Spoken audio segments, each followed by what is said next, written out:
My wife, Megan, told me she had zero desire for intimacy, so I decided to give her zero husband to worry about.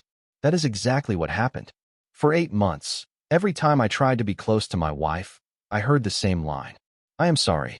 I just have zero libido right now. It is not you, it is me. Maybe it is hormones. Maybe it is stress from work. The first few times, I took it on the chin. Marriage has highs and lows. People hit rough patches. I stepped back, gave her space, and tried to be supportive. 8 months later, it did not feel like a phase. It felt like a pattern. I started noticing other things. Megan was always on her phone, texting and giggling. When I walked into the room, she would swipe out of whatever she was looking at. Her style changed. She wore more revealing outfits and spent more time on her hair and makeup.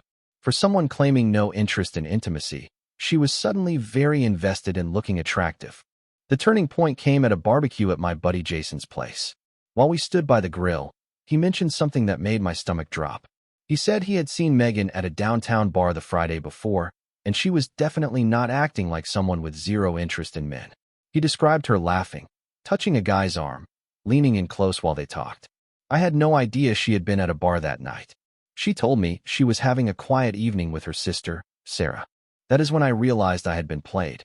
The woman who insisted she had no libido was simply aiming it elsewhere, and it was not at her husband. I did not confront her that night. Instead, I started keeping records.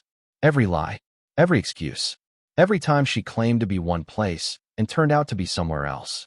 I kept a detailed log of her behavior, her sudden need for privacy, and the way she guarded her phone.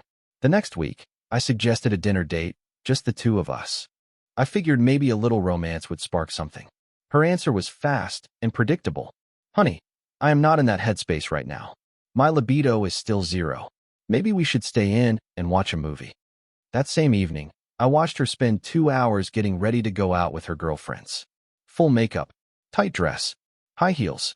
For someone claiming no interest in attraction or sexuality, she was putting on quite a show. I started testing things. I would suggest places or events. She always had a reason to say no. But when her friends invited her to those same places, suddenly she was excited and available. Once I started looking, the pattern was bright as daylight. The final straw was a receipt I found in her purse. It was from a hotel bar downtown with a date that matched the night. She told me she was too tired for any physical contact because she had to work late. The timestamp showed she was at that bar past midnight. That night, while she slept beside me, I made a decision. If she wanted to play games, I would play too. But I played to win. I was not going to be the fool nodding along to lies while she lived a double life. I saw 2 roads. I could keep being the understanding husband who swallowed her excuses, or I could be the man who demanded the truth. The old version of me would have tried to talk it out, would have accepted her explanations, would have given her the benefit of the doubt. The new version of me was done being lied to. If she had zero libido for her husband, maybe it was time she had zero husband to manage. The next morning, I woke up with a plan. I was not going to confront her with suspicions. I was going to confirm them. Once I had proof, I would make sure she understood that lying to the wrong man has consequences. She had no idea what was coming. On Monday morning, I made 3 phone calls that changed everything. The first call was to a private investigator. The second call was to a divorce attorney. The third call was to my bank. Finding the investigator was easier than I expected. I did my homework, checked reviews, and hired a guy with a solid reputation for marital cases. His name was Frank Miller. At his office, I laid out everything. The lies, the strange behavior, the hotel receipt, all of it. He listened without judgment and explained how these situations usually go. Most people think they are clever, Frank said, but they follow predictable patterns. If she is lying about where she is and pretending she has no interest, there is almost always more going on. I nodded. Then let us find it. For the legal side, I retained an attorney named Laura Bennett. I told her I wanted to understand my options and my rights before anything blew up. She advised me to keep documenting, to avoid confrontations, and to let the evidence do the talking. At the bank, I spoke with a representative named Daniel Hughes about separating finances and securing my accounts if I needed to move quickly. By the end of that day, my plan was in motion. I would stop guessing. I would get facts. And once the truth was in my hands, I would decide exactly how this story ended. I hired Frank Miller on the spot. His instructions were simple. follow Megan, record everything, and bring back proof of what she was really doing during all those times. She said she had zero interest in anything physical. My meeting with the attorney, Laura Bennett, was even more eye-opening. She walked me through my rights, the kinds of evidence that hold up, and how to protect myself financially. If you are going to make a move, she said, be ready for every outcome. Document everything. Secure your assets. Do not let anger run the show. That is when it clicked that I needed to get serious about safeguarding myself. I opened a separate account at a different bank and redirected my paycheck there, moving money slowly over several weeks so it did not look suspicious. I was not hiding assets. I was protecting what I had earned. I also made copies of everything that mattered: financial statements, insurance policies, property deeds, tax returns, and placed them in a safe deposit box Megan did not know existed. If this turned messy, I would be prepared. 3 days later, Frank called. Your wife is not spending Friday nights at her sister's place, he said. She has been to 3 different bars this week, and she is not alone. Same man each time. They are definitely not just friends. He sent photographs. There was Megan, the woman who claimed she had zero libido, sitting close to another man at a bar. In one picture, his hand rested on her thigh. In another, she leaned in to whisper in his ear while he smiled. Frank was not done. There is more. She went to his apartment twice this week. Stayed several hours both times. I have shots of her going in and coming out. Every minute is time-stamped. I stared at the images on my phone. This was the same woman who would not even kiss me goodnight because she was not feeling it. The same woman who swore her desire had vanished. Yet here she was, clearly very interested in someone else. Laura had told me to stay calm and keep my head. Looking at those photos, a cold feeling settled in my chest. Not rage exactly. Clarity. The kind that shows up when you finally see how someone has been playing you and assumes you are too dull to notice. I called Frank back. I want everything, I said. If you can get phone records, get them. I want more photographs and a full timeline of her movements.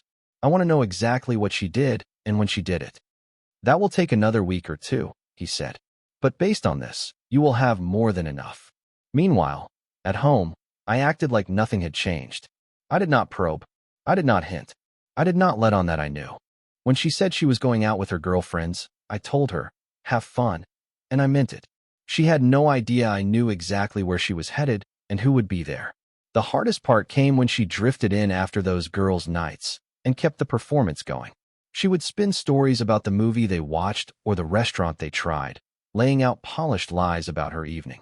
Sometimes she would add that she was exhausted or stressed and use that as another reason she had no interest in being close to her husband. I kept my tone soft. Of course, honey. Get some rest. We can talk tomorrow. On the inside, I was building a case. Every lie went into my notes. Every false alibi. Frank tracked where she really was. I tracked what she told me. Together, it drew a clean line of deception. 2 weeks later, I had the whole picture. She had been seeing the same man for at least 4 months. She had gone to his apartment more than a dozen times.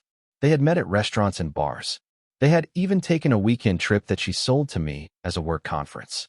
The woman with zero libido had been living a second life, and she figured her husband was too trusting or too naive to uncover it. She was wrong on every count. 3 weeks after I hired Frank, a thick manila envelope landed in my hands. It held everything I needed to know about Megan's double life. The evidence was stronger than I expected. Frank had done thorough work.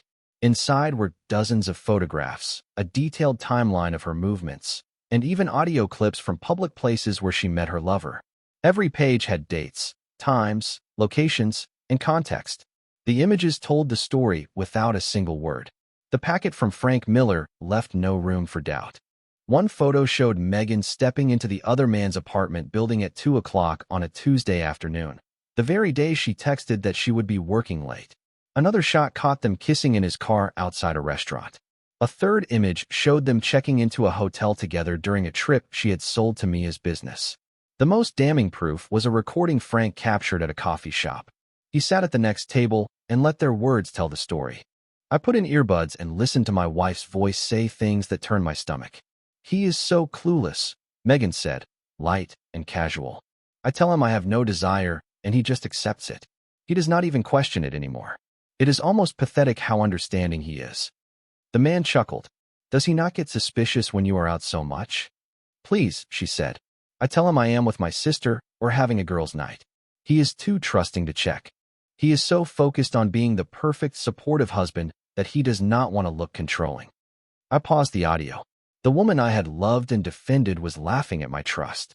She was not only being unfaithful, she was mocking the decency I had shown her. I pressed play again.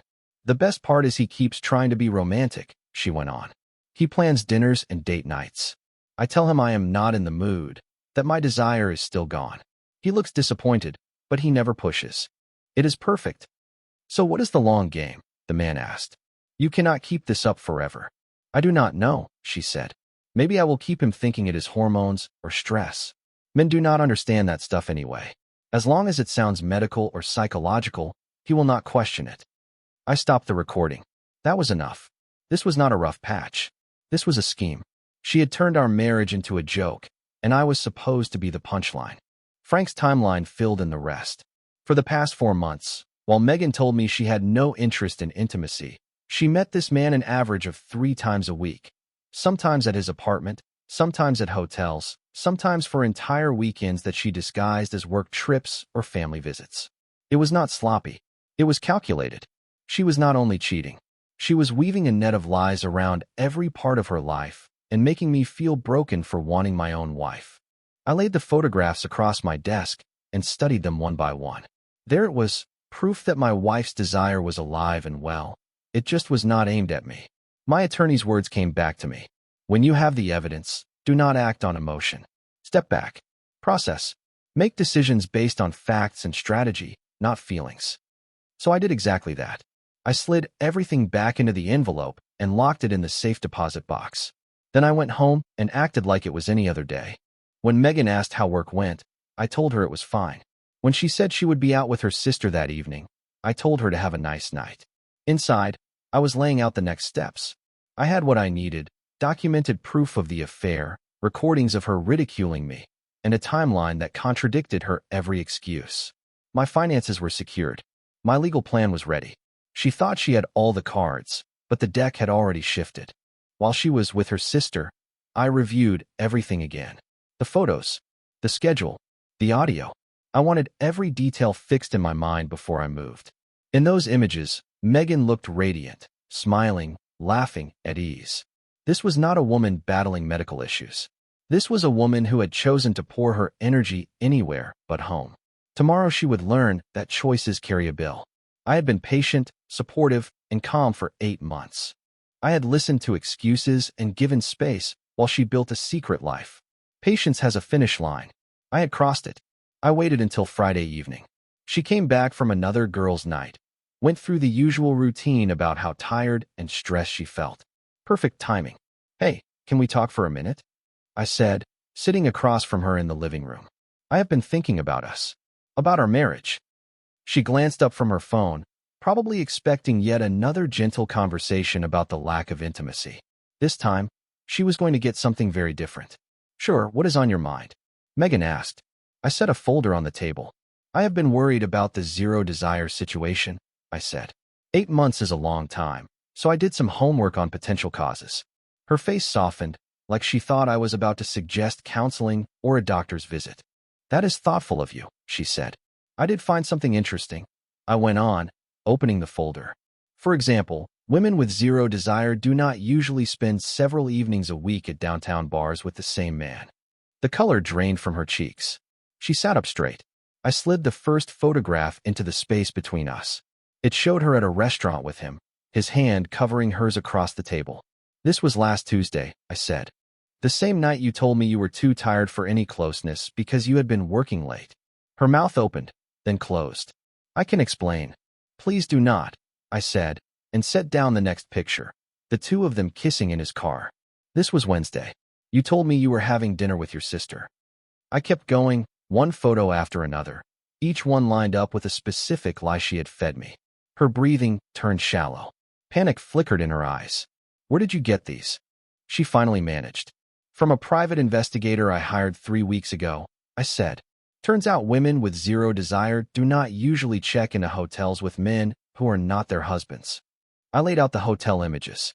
Her face went paper white. But the most revealing piece, I said, taking out my phone, is this recording from a coffee shop on 5th Street. I pressed play. Her own voice filled the room. Light, mocking, cruel. She laughed about how clueless I was, how I just accepted the story about her lost desire, how pathetic it was that I tried to be a supportive husband and would not press for answers. She bragged about telling me she was with her sister or on girls' nights, knowing I would not check. She called it perfect. Megan's hands trembled. You recorded me? I did not record you, I said. You recorded yourself by having private conversations in public places. The investigator simply documented what you did. I leaned back and let the silence sit. She understood now that I knew everything. Every excuse, every false alibi, every time she made me feel like I was wrong for wanting my wife. How long have you known? She whispered. Long enough to consult a divorce attorney and separate our finances, I said. Long enough to document your lies for the past 4 months. Long enough to protect myself from whatever game you thought you were playing. Tears started, but I felt nothing move inside me. These were not tears of remorse. They were tears of someone who got caught. It is not what you think, she said. It did not mean anything. I have been confused about us. Stop, I said, calm and steady. Do not insult my intelligence. I have 4 months of proof that shows exactly what it meant. I have you on audio, laughing about how easy it was to manipulate me. She changed tactics. We can fix this. We can go to counseling. I will end it right now. You think this is about him? I asked. It is not. This is about you turning our marriage into a joke and making me the punchline. I gathered the photographs. You told me you had zero desire. You made me feel like something was wrong with me for wanting my wife. You used my trust and my patience while you built a separate life. She reached for my arm. Please. I made a mistake. I can make it right. You did not make a mistake, I said, stepping back. You made a series of choices. Every lie was a choice. Every rejection while you were seeing him was a choice. Every time you mocked my trust was a choice. She broke down, sobbing hard. I watched her like I was looking at a stranger. The woman I married would not have done this. What happens now? She asked, her voice shaking. Now you get to find out what zero husband looks like, I said. You wanted a lover and a husband who paid the bills and asked no questions. You do not get both. I walked to the door and turned once more. Laura Bennett says we have everything we need to file. I will be in touch through counsel. The accounts are already separated, I said.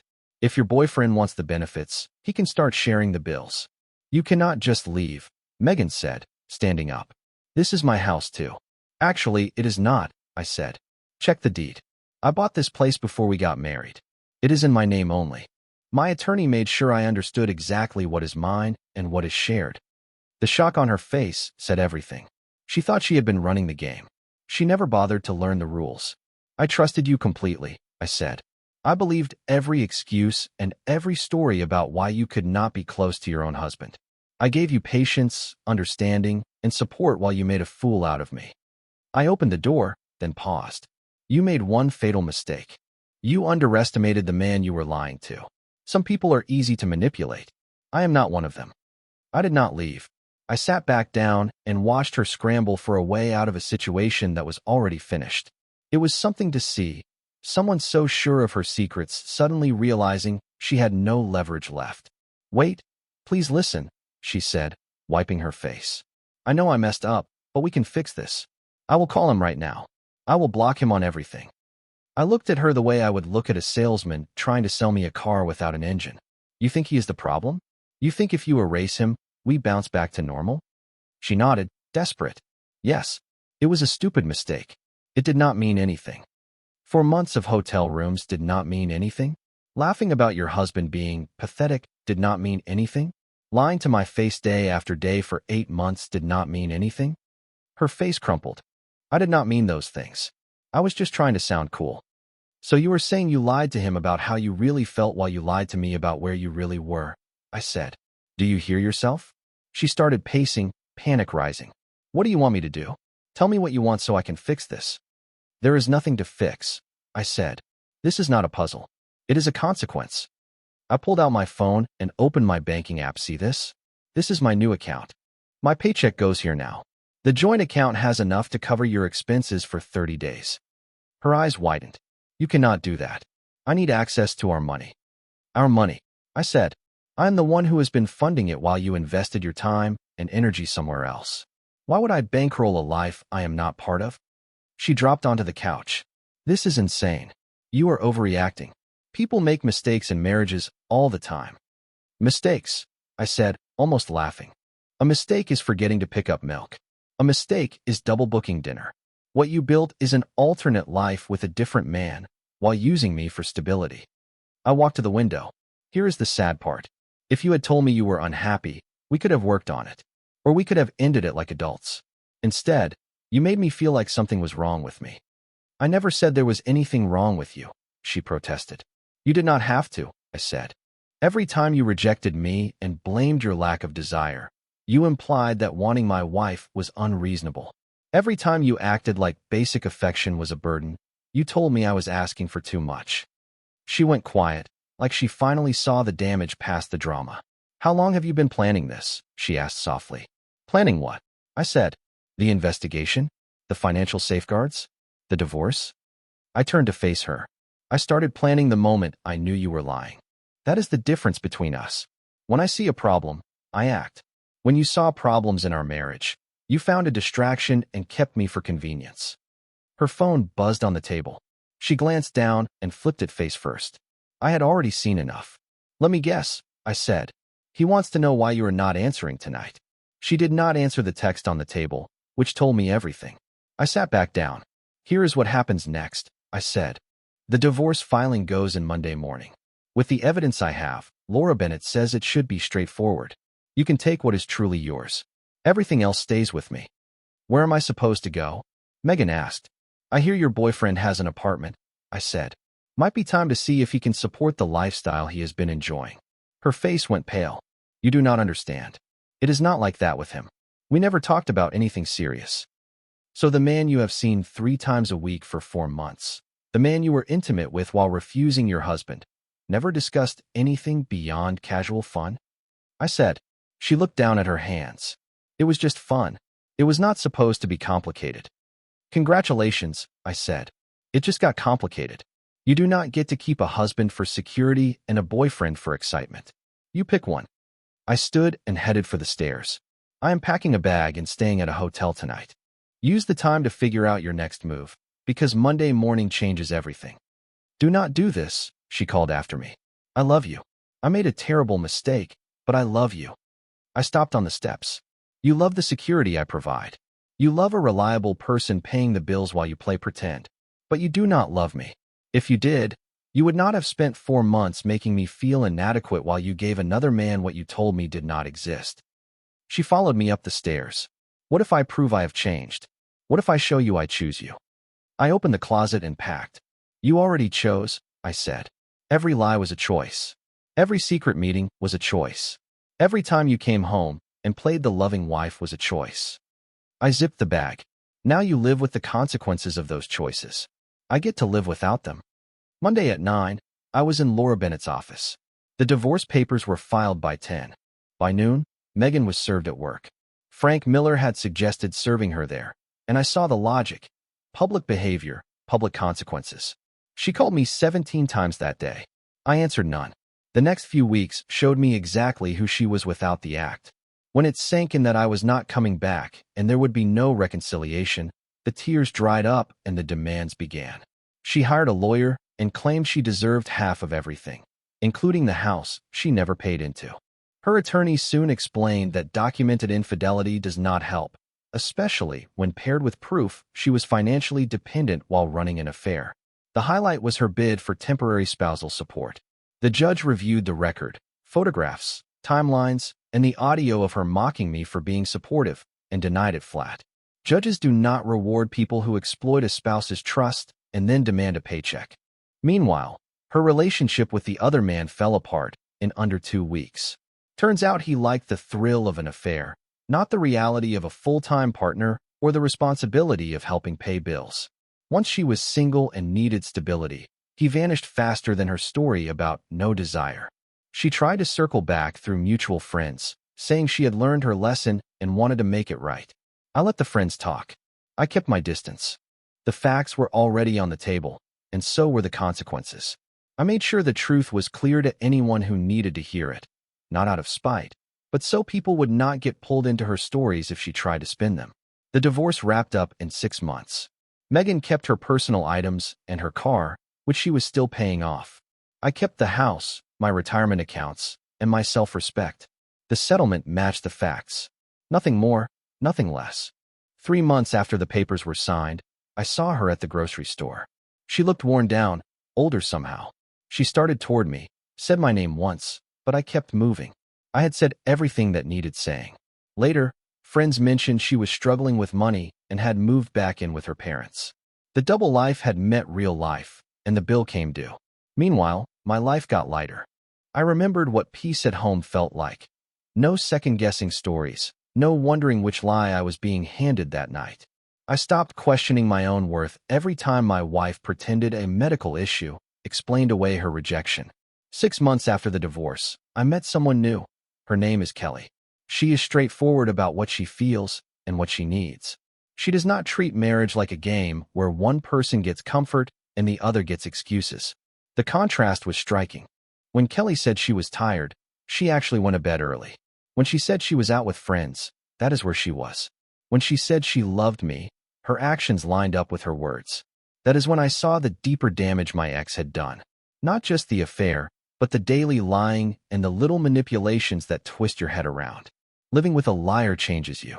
It makes you doubt your gut, lower your standards, and accept things you should never accept. It also teaches you something important. Trust is earned. Break it deliberately, and you do not get another shot to break it again. People sometimes ask if I regret how I handled it. If I was too firm, too cold. My answer does not change. I gave Megan 8 months of patience, grace, and support while she lied to my face and laughed about me behind my back. She had every chance to be honest, to work on the marriage, or to end it like an adult. She chose deception, manipulation, and cruelty. She made me feel small while giving another man everything she insisted did not exist. So when she claimed she had zero desire, I delivered the only thing that made sense. Zero husband to worry about. She wanted the freedom of a single life and the safety net of a married one. You cannot have both. Some call what I did calculated. I call it justice. She thought she held every card. She never imagined I was playing a different game. In the end, she got exactly what she had been building toward. Complete freedom to chase whatever she wanted without a husband in the way, minus the financial security she had taken for granted. My wife claimed she had zero libido, so I gave her zero husband to manage. Turns out that is what we both needed.